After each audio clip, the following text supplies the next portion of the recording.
Tenants from across southern Ontario gathered this evening to protest the practice of REN Evictions. That's when a landlord evicts a tenant under the guise of renovations or repairs, then jacks up the rent. And the protesters tonight want to raise the alarm about one particular landlord who they say has been responsible for mass REN evictions in the region from Toronto to Hamilton and beyond. Dale Manukduk has more.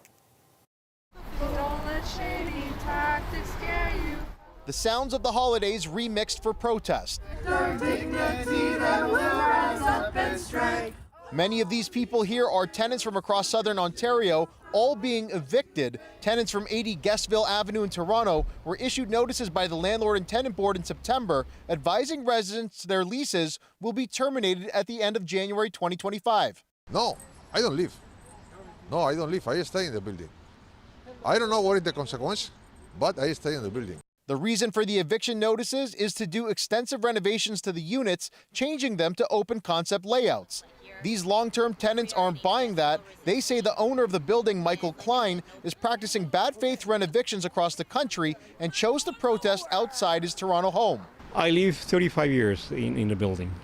35 years? 35 years, yes. And we've never been late with our rent. We never had any problems with the previous owner. Housing advocates say Klein is evicting 21 buildings in 7 Canadian cities. He's listed as the director of a company on property documents associated with a London, Ontario building.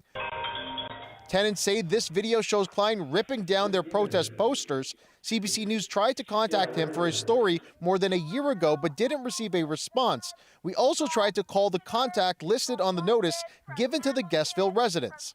I'm sorry, but I'm not the right person to answer the question. Okay? Okay, you're listed on the N13. I know, but I'm not the one who's going to answer those questions. Guys like Michael Klein are trying to hide behind, a bunch of different smaller companies, but we found him and we've realized that he is doing the same thing to hundreds of tenants all over southern Ontario, London, Kitchener, Lindsay, Cambridge, Oshawa, and 8 buildings here in Toronto that we know of. Meanwhile, last month, Toronto Council passed a REN Evictions bylaw. Under the new system, landlords will have to apply for a $700 per unit renovation license and include proof that the proposed construction or maintenance work is so extensive that the tenant must leave their home. Landlords will also be responsible for creating plans for those who leave and choose to come back and compensate tenants for moving or cover the difference for higher temporary rents. The new bylaw goes into effect July 31st, 2025. Dale Manukduk, CBC News, Toronto. A transit plan pitched by former Mayor John Tory continues to shrink.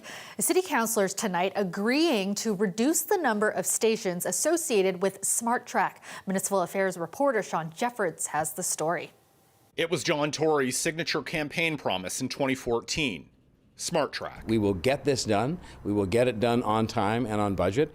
Tory promised the 22-stop line would be built in existing rail corridors and take 7 years. But flash forward a decade, and Toronto City councillors are set to scale back SmartTrack to 3 stations. That's down from the 5 it had been reduced 2 years earlier. Mayor Olivia Chow says the price tag of the $1.7 billion plan is rising. The costs have gone up quite a bit, and we can't go beyond that budget envelope because we just can't afford it. This fall, the city was alerted to the changes by Metrolinx, which is managing the construction of the stations on existing GO lines. Deputy Mayor Jennifer McKelvey, a key ally of Tory's, says she's disappointed that costs have jumped and wants answers.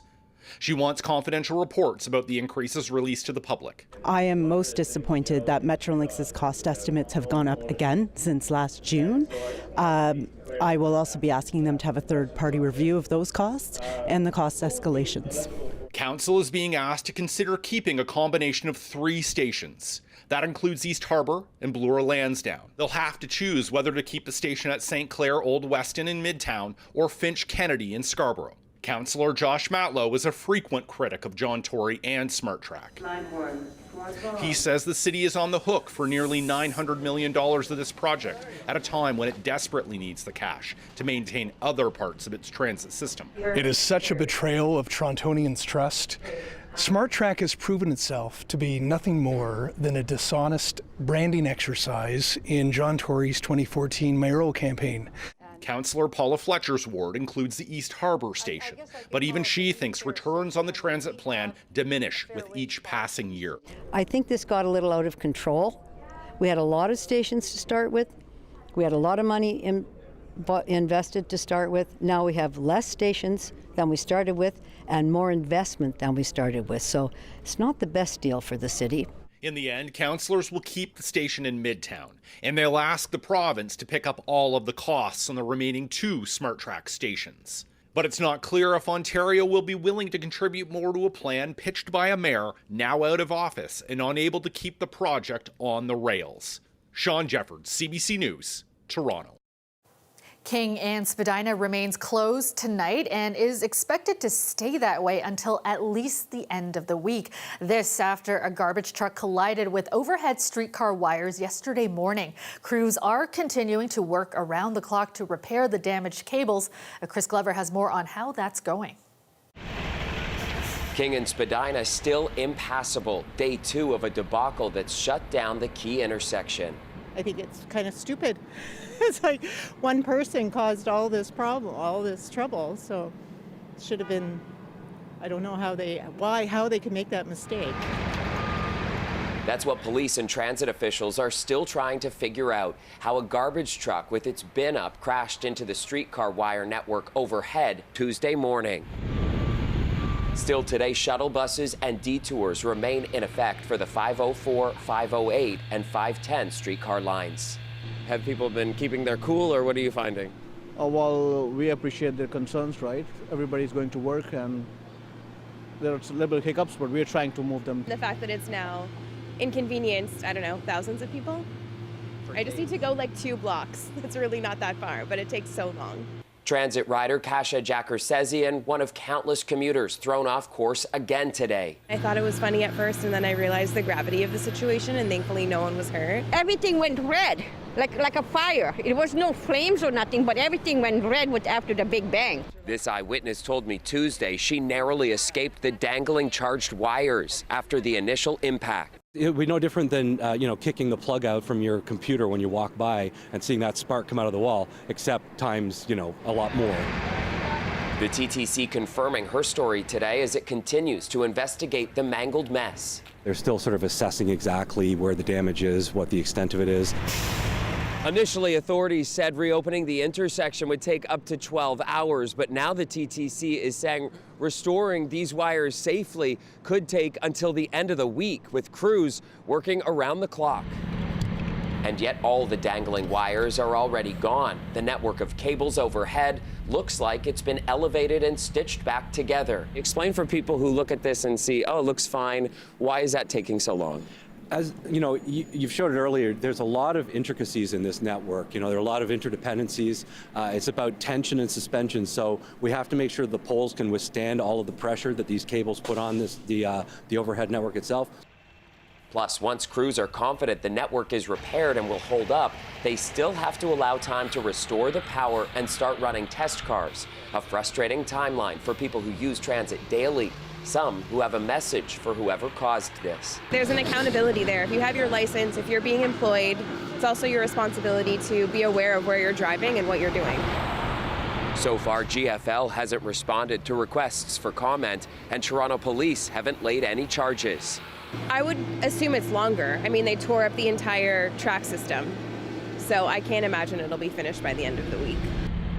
And while the TTC says it's optimistic, the timeline is, at best, a target at this point. Chris Glover, CBC News, Toronto. Durham police are investigating after shots were fired into a residential complex in Oshawa overnight, with bullets being found under a child's bed. Police say they responded to gunshots in the area of Mary Street North and Taunton Road in Oshawa just after 2 a.m. They say 14 shots were fired into a housing complex while families were asleep. Thankfully, no one was hurt. Multiple residents reported bullets entering their homes. Well, more than a year after the high-profile murder of an Owen Sound restaurant owner, OPP and local police have made arrests in the case. 3 men from the UK now face murder charges and extradition to Canada in Sharif Raman's death. Ali Chiasson reports. Since August 2023, the people of Owen Sound have been left wondering who killed beloved restaurant owner Sharif Raman. Now, OPP and Owen Sound police have announced arrests, but can only say so much because the 3 suspects accused of beating him and leaving him for dead all fled to the United Kingdom. The investigative process was delayed as a result of the suspects leaving the country. As the process moves forward, the healing can continue and accelerate as more information becomes available. The accused appear to be from the same family, although police wouldn't confirm that either. 24-year-old Robert Evans has been charged with manslaughter. 47-year-old Robert Busby Evans and 54-year-old Barry Evans were charged with accessory after the fact. It's alleged the 3 accused tried to skip out on their bill. Raman, the owner of the curry house, went to confront them. A fight broke out in front of the restaurant. Raman was badly injured, dying a week later in hospital. As months turned into a year with no update, the Owen Sound community continued to show up for Raman's family, including his wife and young daughter, who have been running the restaurant since. This detective reads out a letter from Raman's widow, Shayela. Although it is a complicated case, I have faith in the rule of law. The accused are in custody in the UK and facing extradition so they can eventually stand trial here. We will wait for information from the Ministry of the Attorney General to hear the outcome of the extradition. Among the unknowns are, what were the UK citizens doing in Owen Sound anyway? And how long until we get a full picture of what happened? For Sharif Raman's wife, it's less about closure, more about justice. I believe justice will be served for my husband. Ali Chiasson, CBC News, Toronto. Premier Doug Ford's public-facing efforts to fight Donald Trump's potential tariffs kicked into high gear this week. Ford has been making his case in several media interviews with prominent American outlets. But as Lane Harrison explains, some south of the border say it may not have much impact.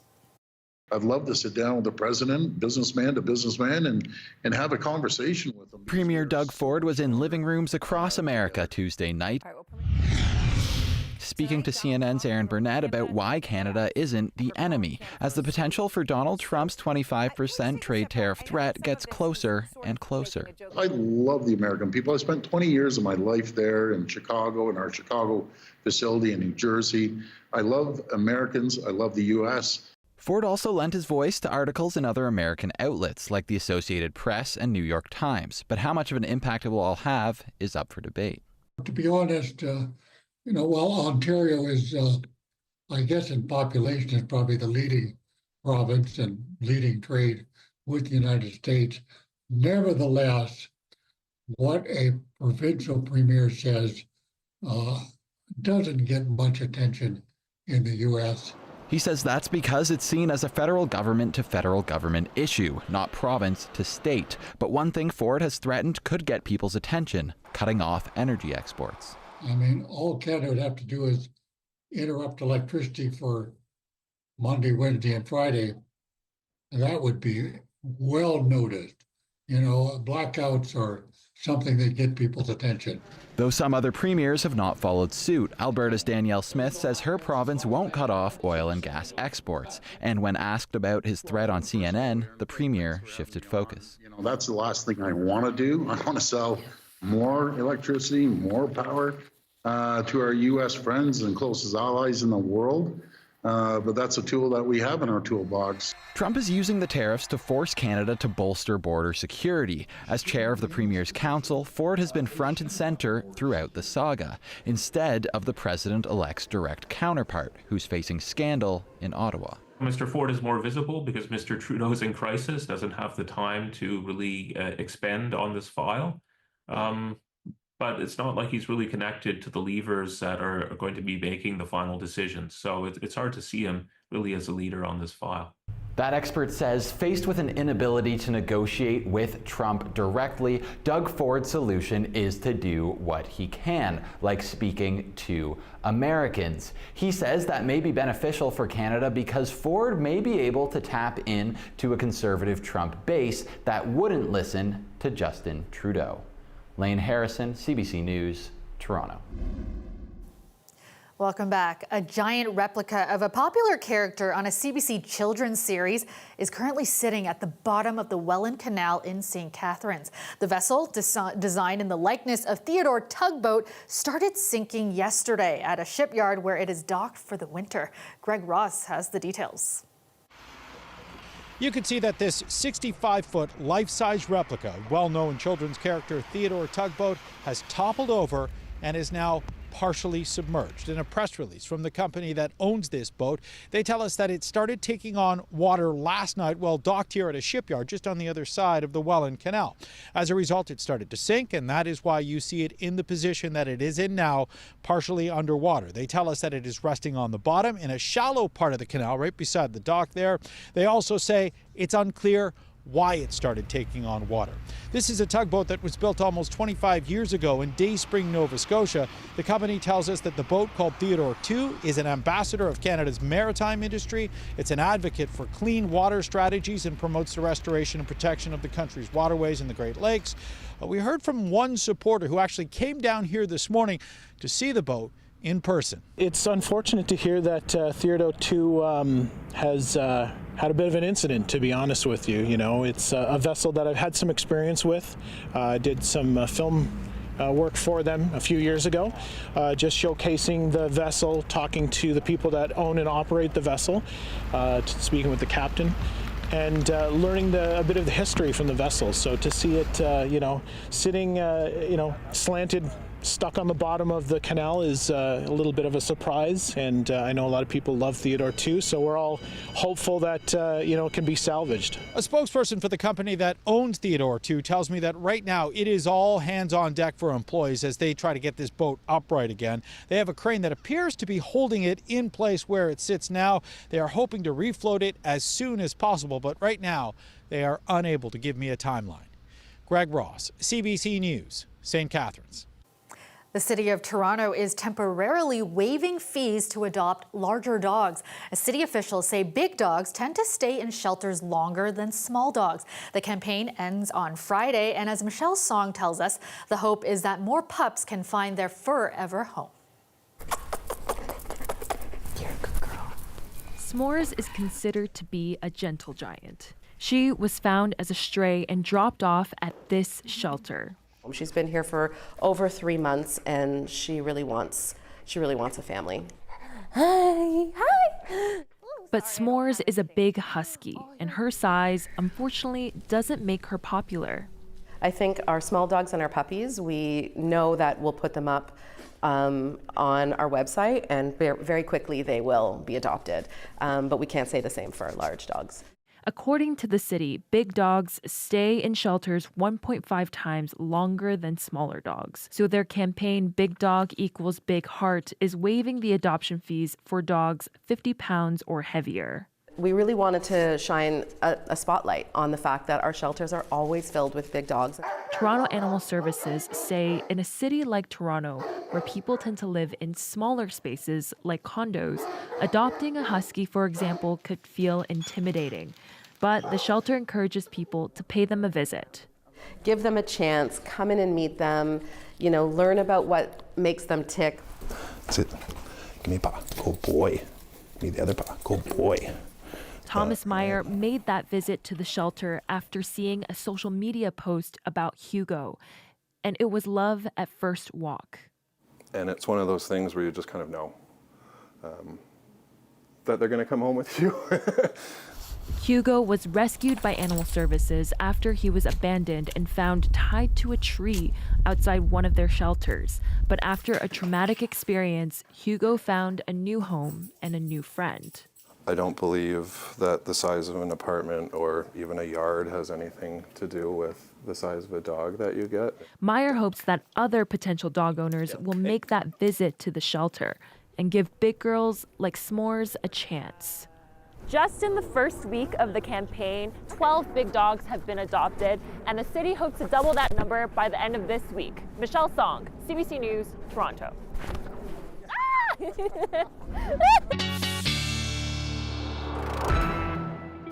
Right, Colette is here with a check on the forecast. And Colette, yeah, a few flurries today, but nothing that really stuck around. That's coming a little later, right? Yeah, it looks like we may get some measurable snow coming our way. And I'm not talking, about Christmas time yet. We're just talking about it in the short term. So I can kind of walk you all through what's going to be happening. Now, through the overnight hours, yes, a few flurries. And as the temperatures come down in a few areas, the system going through, giving maybe a dusting to a centimeter or two or so. But really, it's going to be this next thing coming, because much of today, these were the daytime highs, temperatures were too mild. And that's why for the city, anywhere close to the lakeshore, it was either rain activity or light showers or drizzle, or it kind of was mixing and sort of melting off with that 3 degrees. Well, just looking at the upper winds and the jet stream, there's that deep trough and that Arctic air just kind of, let's sort of highlight this, to the west of our region. And with that, that is going to pull in and allow some of that Arctic air to drop in. And its timing is just so perfect, because it's going to be as we go into winter, the first official day, of course, coming in the winter solstice on Saturday. Now, in the interim, as things are cooling down, we have another system coming in, and that's what could give us some snowfall here. Before I get into that, just looking through the day tomorrow, areas will have some sunshine, or at least sun mixing with cloud. Then, as we get into the afternoon, we'll get increasing cloudiness again.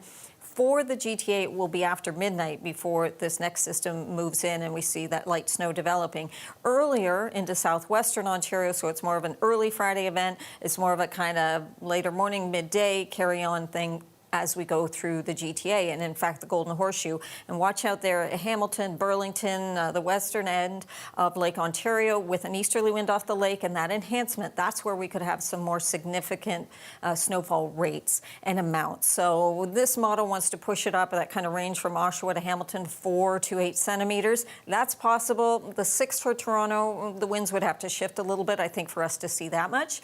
But overnight tonight, we're cooling down. We've got a northwesterly breeze too, so -3, you factor those winds in, it'll feel more like -8 tomorrow morning. And then just looking through the next few days here. So whatever sun we get tomorrow, that'll be enjoyable. Then that system comes in overnight Thursday into Friday, so that's going to be a wet, slower day on the roadways. And then Saturday, when winter gets here, look at how those temperatures just drop right off, right off. Yeah, and the snow, not enough to stick around for Christmas, probably? It actually, it's going to warm up again just before Christmas, okay. But this one could give us that little, dusting, a little bit of sprinkling. All right, thanks so much, Colette. That's all the time we have tonight. Thanks for joining us. Have a great night.